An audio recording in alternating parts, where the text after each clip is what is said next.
I think that's a lot of people's fear when they think about eating vegan or plant-based food. People think you eat fresh cut grass and tree bark. As you run the business, it's not just the mission of spreading the word, the reward of being able to convince someone to say, okay, maybe I can give this a try. Inspires them to want to continue down that path. All right, good morning, everyone, and welcome to another episode of the Forever Fit podcast. Today I'm in beautiful Thailand, Koh Samui.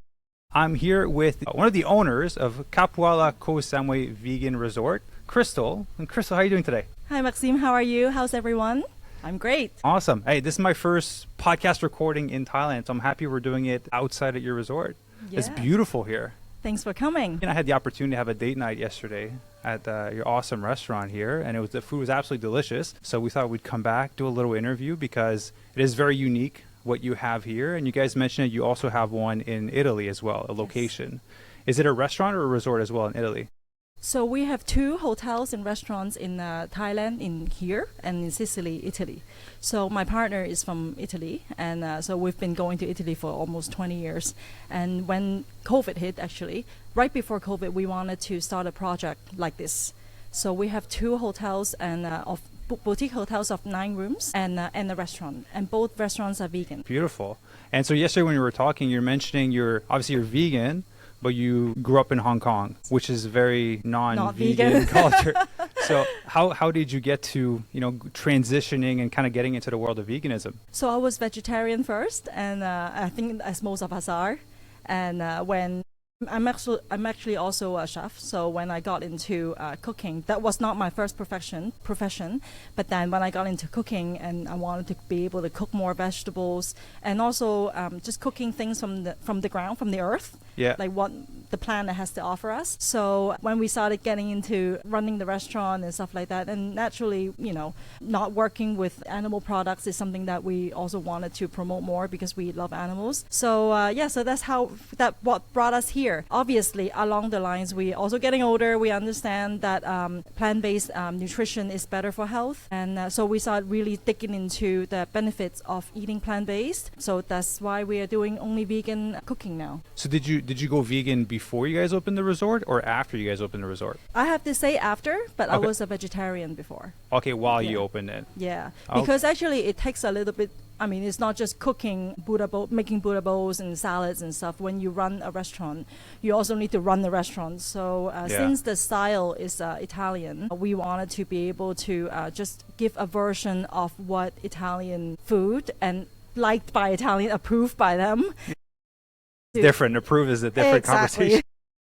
So that took a little bit longer than because it was not something that I was doing since I was 20. It was something that I learned.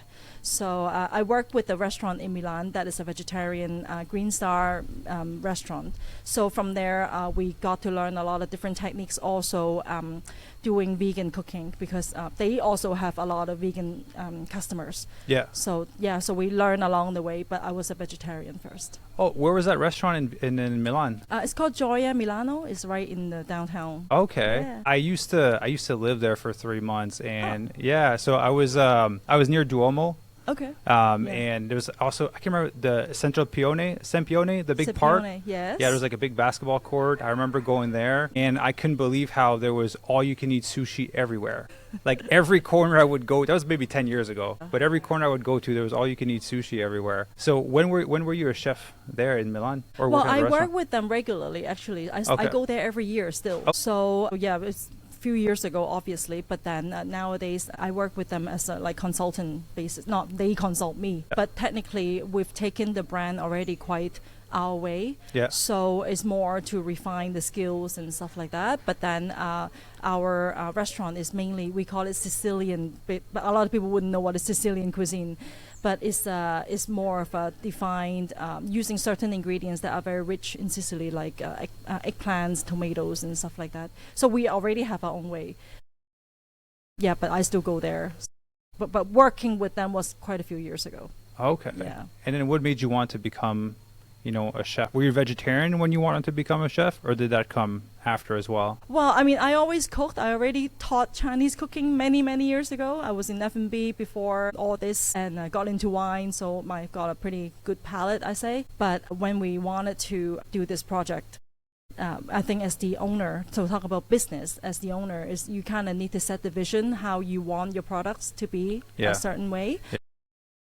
So so I started doing more and more, and just wanted to make sure that like everybody comes in are eating what's something that I want to do, to present them, and obviously to attract those who are not already vegan to understand that it can be done. You can still get all your macro whatever nutrition from a meal.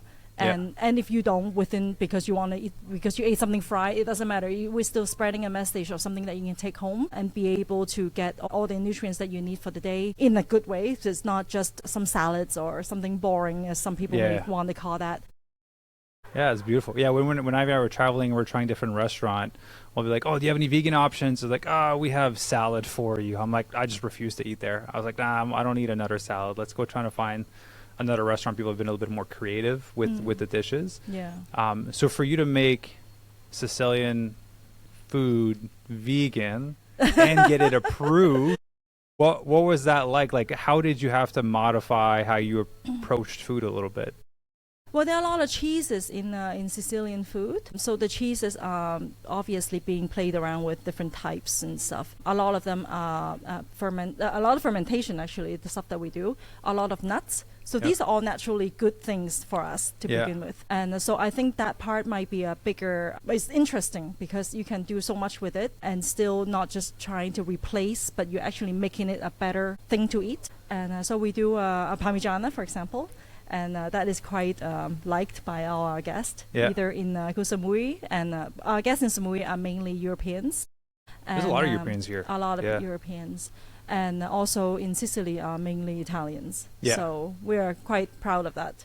Yeah, because the spaghetti that Ivy ordered yesterday, because I had the gnocchi and she got the spaghetti, it was a very unique flavor. There was like a creaminess to it that I didn't expect.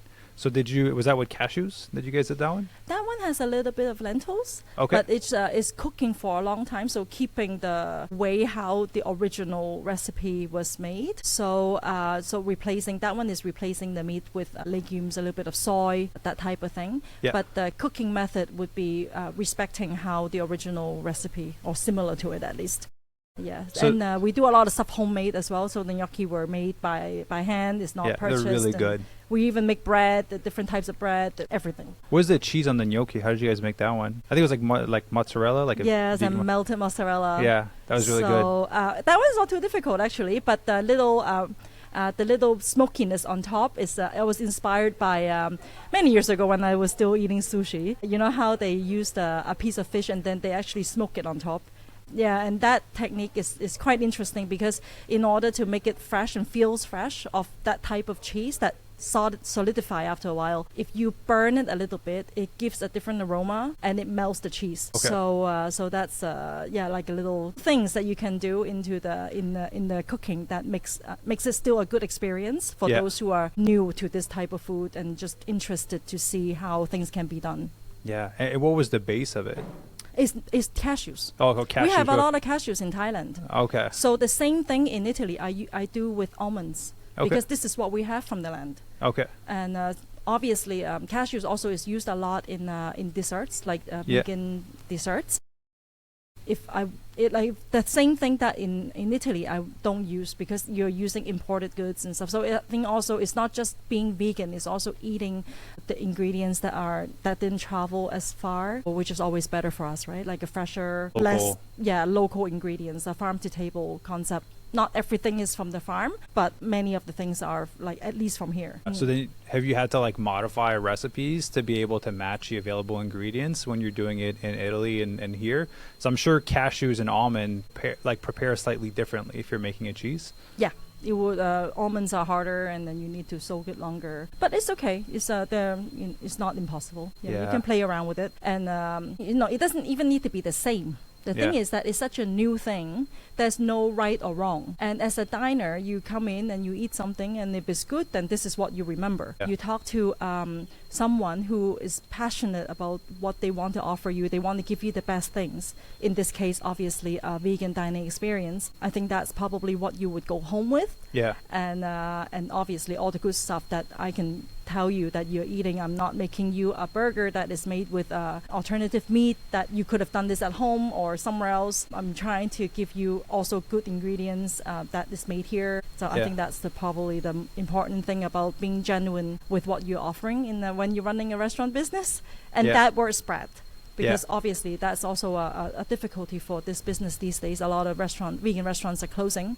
And but that's everybody's got their little struggle. But we try our best. I say this is a beautiful restaurant. I want people to come here, and then we might do a retreat here. Just putting it out there for the people listening. And I say we'll overlay it over this shot for the people that are watching on YouTube. But the view that we get to see right now is absolutely stunning. We won't turn the camera because it'll mess up our setup. But yeah, the view is absolutely beautiful. And that was our view for our dinner yesterday. That chocolate cake was so good. What was that made of? Pastries in general obviously have a lot of eggs and stuff, so we are vegan, we don't use eggs, but we curdle plant milk in order to give it the creamy, like the fluffiness of the cake. So that's the main thing that was changed for us and for I think anyone that is trying to make vegan cakes.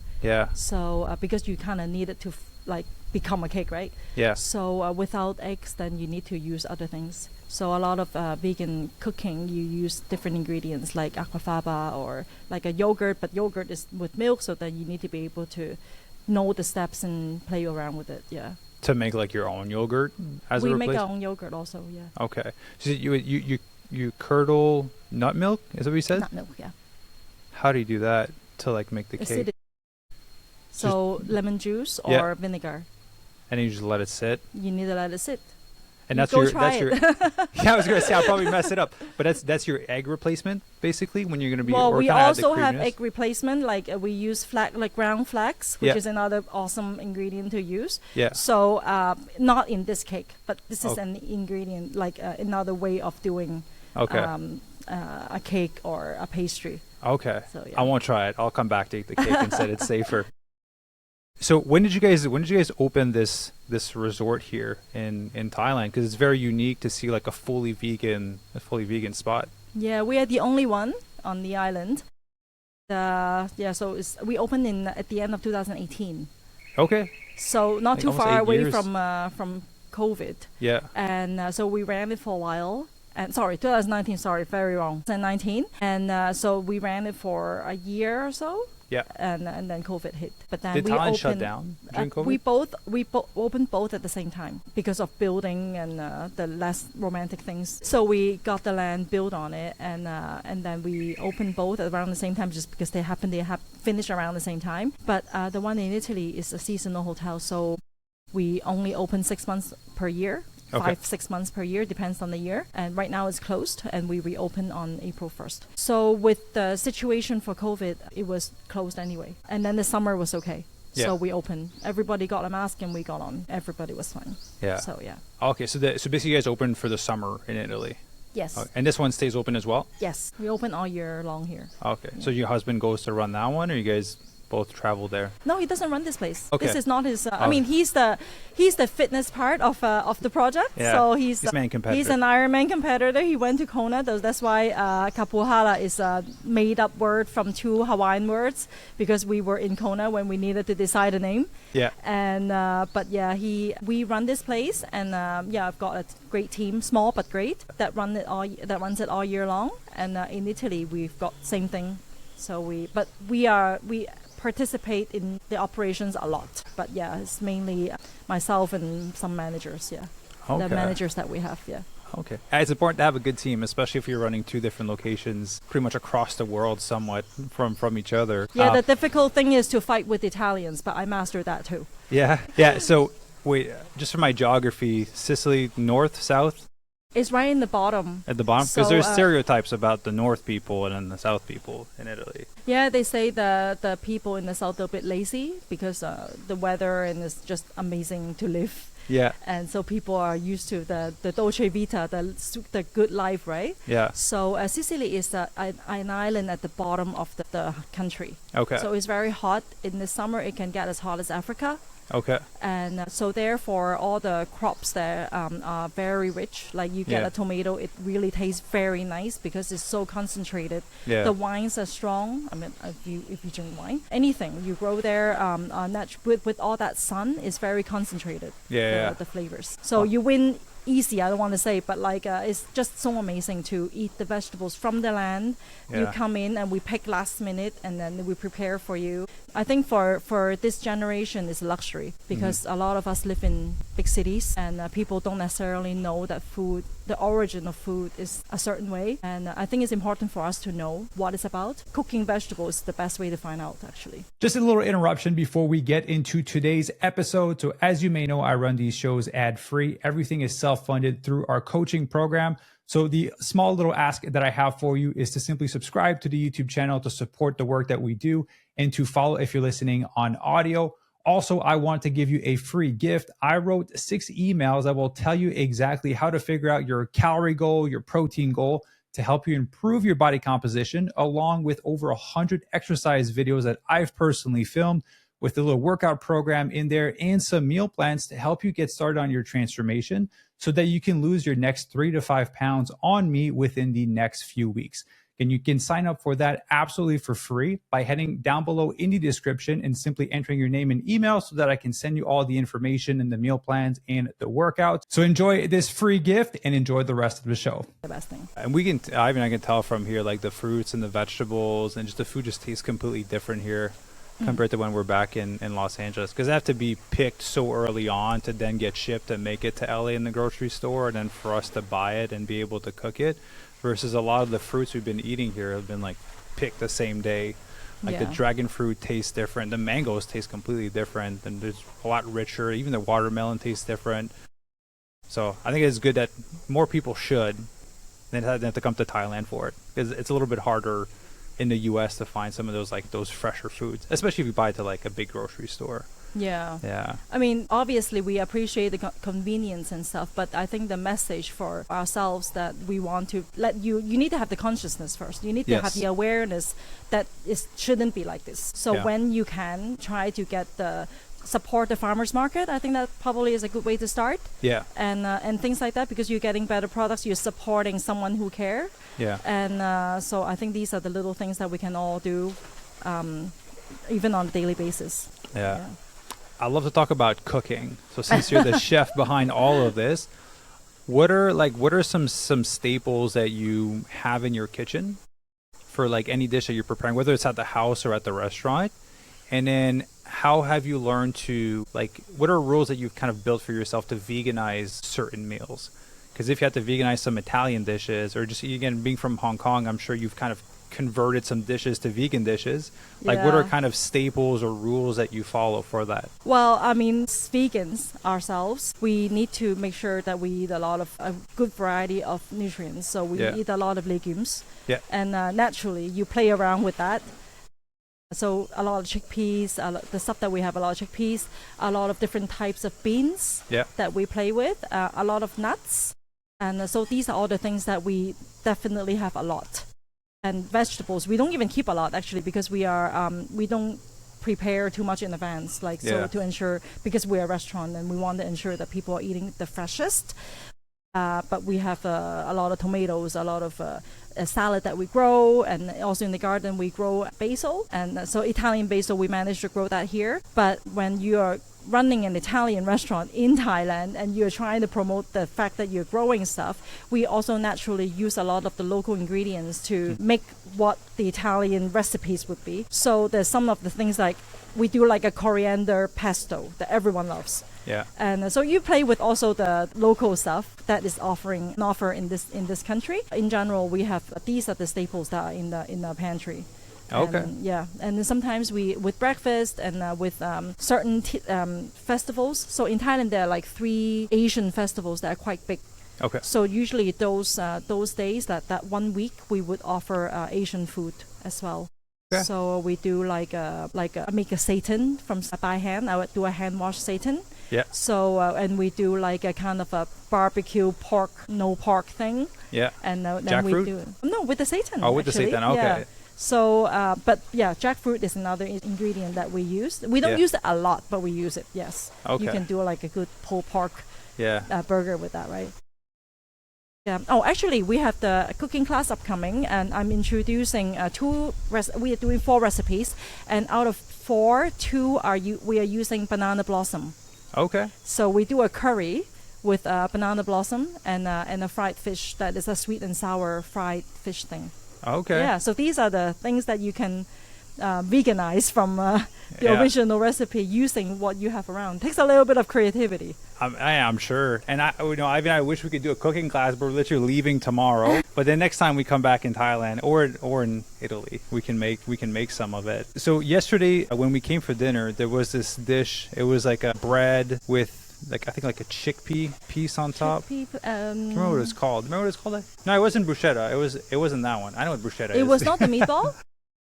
No, it was just like a bread, and it was a little bit thicker, and it almost like a chickpea quiche or like I don't know if it was meant to emulate like a cheese. It was a little bit softer. Yeah, it was really good. It was one of the appetizers. Oh yes, that was the appetizer. Actually, that's a street food. That's a street food. So when you come to Sicily, when you go to Italy, in Palermo, it's the other side of where we are, but that's okay. They have a street food called pane and panelle. That's what it was. And the base is chickpea flour. Okay, with, I mean, everybody's have their own little recipe, but when I learned it many years ago, it was we put a little bit of fennel seeds in it. Not everybody does. Okay. But I find the fennel seeds are very useful to bring it like a different flavor into the same thing. Yeah. Because chickpea fritter is something that exists in French cooking and I think also Indian cooking maybe. Oh. So this same thing has different versions already. Our flavor is we use fennel seeds, which is another thing that we have a lot in Italy. So that one usually when you go to Palermo is a sandwich. Okay. Yeah, and so when you go to the restaurant, an Italian restaurant, sometimes you just get bread, and it's nice, but it's bread, Yeah. And so that's why we, instead of giving just bread, we wanted to give you this little thing on top, and it's not just to you, it's to everyone else. We love you, but we're also doing that to everyone else. And so to give it a little bit of this cultural side of things, like so you're also eating something that you haven't had maybe, and that is plant-based. That tells you a little bit more about, so you learn something new basically. And you can we squeeze a lime on top of it, and the citrus. It was really good. This is how you can go on YouTube to find those like videos of like the big guys that are like slicing the same thing, the panelle into the fryer, and then it was so amazing. It was really good. I definitely enjoyed that.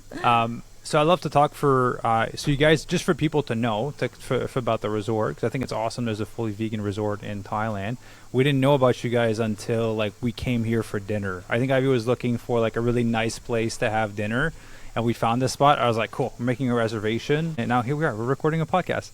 So what can you share a little bit more about the resort for people that'd be interested in like booking here, like the food, the accommodations? You guys have gyms down here. We saw you have an ice bath, sauna. So we are I don't want to say we are multiple identities, but everything brings the whole concept into one place. So we are also quite conscious with promoting health. And we are living in the nature, so it's nature therapy and sustainability. So basically, the vegan cooking is already the easiest thing to understand. But we want to have a lot of nature and trees and stuff. So out of 9 rooms, 5 are tents. So you are sleeping in the middle of the jungle. Yeah. You wake up to birds, literally. You wake up to frogs, and you may have our house cat that might visit you. And so I think people really appreciate that. And so when you come here, you're also encouraged to do some sports. So hence the gym, hence the pool. And so people... And a little yoga kind of roof. And we do yoga classes. We do the sauna and ice bath sessions. So these are things, when people travel, when they are exposed to opportunities to do stuff like this, they would do it, because we all know what are good for us. But then sometimes it's just that little push at the end. So if you book a place that promotes those things, then when you're there, then you will be just given the opportunity to do it. Then for the chances for you saying yes is probably a little bit higher also, even if you might be not in the mood or not, maybe it's new to you. I've never done an ice bath before, but since I'm already here and I see the other guests doing it, I'll give that a try. So those are the things that we wanted to create as an opportunity for health conscious guests to be able to have the chance to do if they haven't, or if you haven't tried vegan food, you have the chance to try it here. Some of the fitness sessions that maybe you are not very fit, but then I want to, it's available for me. I'll give that a try. All of these are concepts that you eventually would be going back to your house. But then these are things that you might remember because I went to this place and I did this. So and then maybe I can do it again when I'm home and yeah.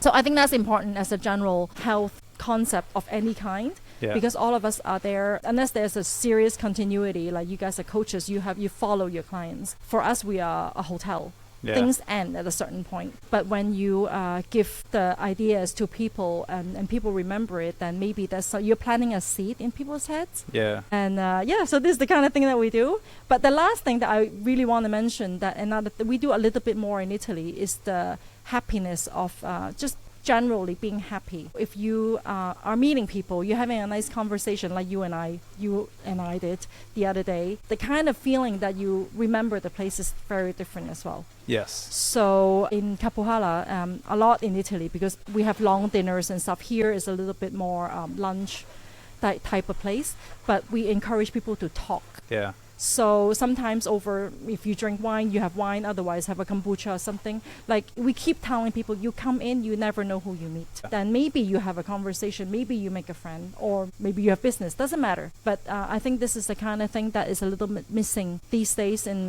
traveling in this generation. Like people are people are looking for it because they say in the statistics, people are looking for experiences. They're more lonely than ever. They want to connect. Correct. Yeah. So even if you have different backgrounds, if you go to a place that you are encouraged to do all these things, so maybe you find somebody who thinks similar as you. We already having those very specific things that maybe you meet someone who's also vegan. I ate in this place. I did this in the other place. We already have something to exchange. So this is the kind of concept that brings it all together to make you happier, to live longer. We talk about longevity a lot these days. So health, and then they all go hand in hand. Ultimately, it brings it to the same place.